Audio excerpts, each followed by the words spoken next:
কুমিল্লার কোতোয়ালি মডেল থানা এলাকায় অভিযান চালিয়ে ১০০ কেজি গাঁজা ও একটি নোয়া গাড়ি সহ ২ মাদক কারবারিকে গ্রেফতার করেছে র‍্যাব-১১। মনোয়ার হোসেনের তথ্যচিত্রে বিস্তারিত। মঙ্গলবার ১৫ জুলাই সকালে র‍্যাব-১১ সিপিসি-২ এর একটি বিশেষ আভিযানিক দল গোপন সংবাদের ভিত্তিতে রঘুরামপুর এলাকায় মাদক বিরোধী অভিযান চালিয়ে তাদের গ্রেফতার করে। গ্রেফতাররা হলেন কুমিল্লার দ্বিতীয় মুরাদপুর এলাকার বাসিন্দা মোহাম্মদ অন্তর এবং নারায়ণগঞ্জের রূপগঞ্জ উপজেলার চনপাড়া এলাকার মোহাম্মদ বাঁধন। ঘরে বা ইন্ডাস্ট্রিতে মেঘনা স্টার কেবলস, বিশুদ্ধ কপারের নিরাপদ কেবলস, আপনার নিরাপত্তার সঙ্গী।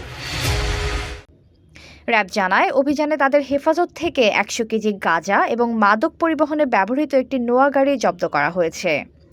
প্রাথমিক জিজ্ঞাসাবাদে গ্রেফতাররা দীর্ঘদিন ধরে সীমান্তবর্তী এলাকা থেকে গাঁজা সংগ্রহ করে নোয়া গাড়িযোগে কুমিল্লা সহ দেশের বিভিন্ন জেলায় পাইকারি ও খুচরা পর্যায়ে সরবরাহের কথা স্বীকার করেছেন বলে দাবি র‍্যাবের। HPL uPVC pipe and fittings, শক্ত, মজবুত ও দীর্ঘস্থায়ী, এক পাইপে জীবন পার। র‍্যাব আরও জানায়, ২০২৪ সালের ৫ আগস্ট থেকে এ পর্যন্ত তাদের দায়িত্বপূর্ণ এলাকায় পরিচালিত বিভিন্ন অভিযানে ৭৬০ জনের বেশি মাদক কারবারিকে গ্রেফতার এবং বিপুল পরিমাণ মাদক উদ্ধার করা হয়েছে। এতক্ষণ আপনাদের সাথে ছিলাম তামান ইসলাম তন্নি। প্রতিদিনের নিউজ আপডেট পেতে আমাদের সাথেই থাকুন।